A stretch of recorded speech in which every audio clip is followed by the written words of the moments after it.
حدیث میں مومن کی عاجزی کی مثال دی گئی.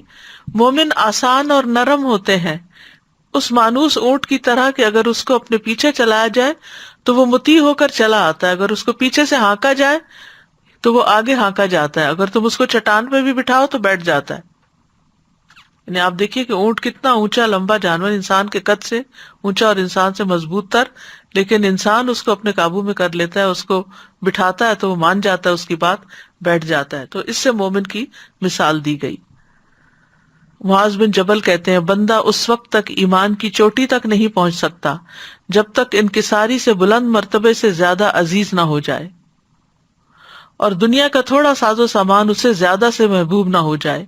اور جن لوگوں سے محبت اور نفرت کرتا ہے وہ ان سے حق کے مطابق ہی محبت اور نفرت کرے، یعنی جتنا حق ہو اتنی ہی محبت ہو، اتنی ہی نفرت ہو.